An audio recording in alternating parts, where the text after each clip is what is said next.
किस गांव में यहाँ पे आने के लिए रास्ता का दिक्कत है, जिसके कारण आप लोगों ने कहा है कि रोड नहीं तो वोट नहीं। निश्चित तौर पे अपने अधिकार के लिए लड़ाई लड़ना चाहिए और हम ठहरे नेता और नेता से आप एक उम्मीद कर सकते हैं। तो निश्चित तौर पे जो आपके गांव का समस्या है रोड का, हम डीएम साहब से बात करेंगे। आपके जनप्रतिनिधि हैं, चाहे वो सांसद महोदय हैं या विधायक हैं, इनसे हम संपर्क करके बात करेंगे और हम उम्मीद करते हैं कि वो जल्द से जल्द आपके गांव में रोड बना देंगे। साथियों,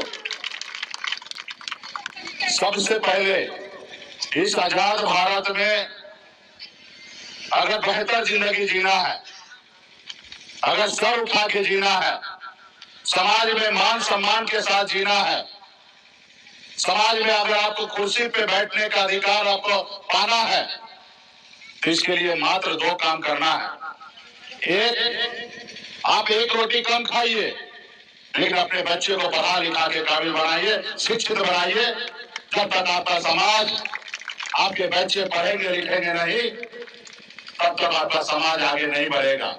इसलिए जरूरी है कि अपने बच्चे को ज्ञान दीजिए, शिक्षा दीजिए, ताकि वो अपने सर उठा के पूरे हिंदुस्तान में कहीं पे भी होगा, सर उठा के जिंदगी जिएंगे। साथियों, आज महर्षि वेद व्यास जी का हम मंदिर का शिलान्यास कर रहे हैं।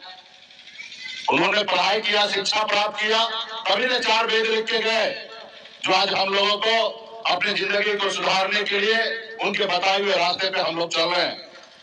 इसलिए अपने बच्चे को पढ़ाइए लिखाइए और दूसरा, अपने अधिकार के लिए संघर्ष कीजिए, अपने अधिकार के लिए लड़ाई लड़िए। जैसे आपने अपने अधिकार के लिए कहा कि अगर वोट नहीं बनेगा तो हम वोट नहीं देंगे, सही है। लोकतंत्र में यह आपका अधिकार है। आजादी से पहले राजा होता था, महाराजा होता था, राजा का बेटा ही राजा बनता था, रानी के कोख से बच्चा जो जन्म लेता था वही राजा बनता था।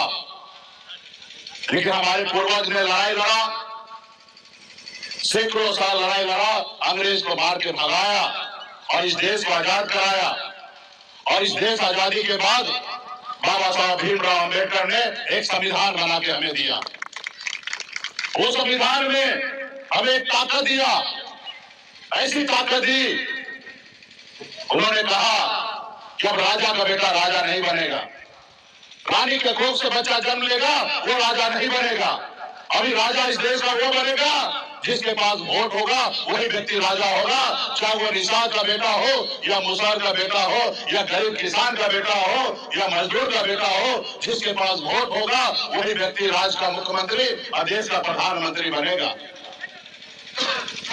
और इस समाज में हर तरह का समस्या को दूर करने के लिए अभी सरकार है। अगर सरकार चाहेगा तो आपके गांव में हॉस्पिटल बना के दे देगा, सरकार चाहेगा तो आपके गांव में स्कूल बना के देगा, सरकार चाहेगा तो आपके रास्ता बना के देंगे। और ये सब कैसे होगा?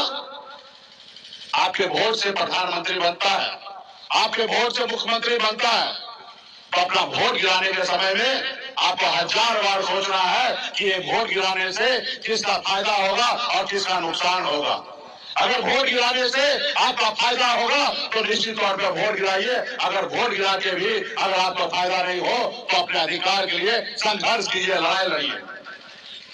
आज जैसे आपने एक नारा दिया,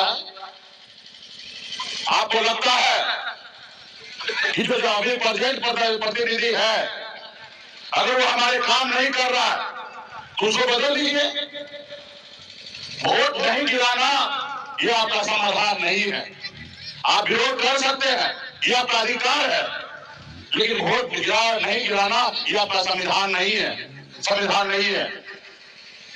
अगर लगता है ये जनप्रतिनिधि सांसद महोदय हो या विधायक हो या मुख्यमंत्री हो या देश का प्रधानमंत्री हो, आपका काम नहीं करता है तो उसको बदलने का काम कीजिए। जब उसको बदलिएगा तो उसको डर होगा, एहसास होगा कि हम समाज में लोगों का अपना जनता का काम नहीं किए, इसलिए जनता ने हमें बदल दिया। इसलिए विधायक के लिए या सांसद के लिए या मुख्यमंत्री के लिए 5 साल में ही वोट होता है। इसलिए वोट होता है 5 साल में क्योंकि नेता जो है उनको डर हो कि 5 साल बाद मेरा परीक्षा फिर से होने वाला है। अगर 5 साल अगर जनता का काम करेंगे तो दोबारा पास होंगे, अगर 5 साल काम नहीं करेंगे तो फिर हमें जनता पास नहीं करेगा, उसको डर होना चाहिए।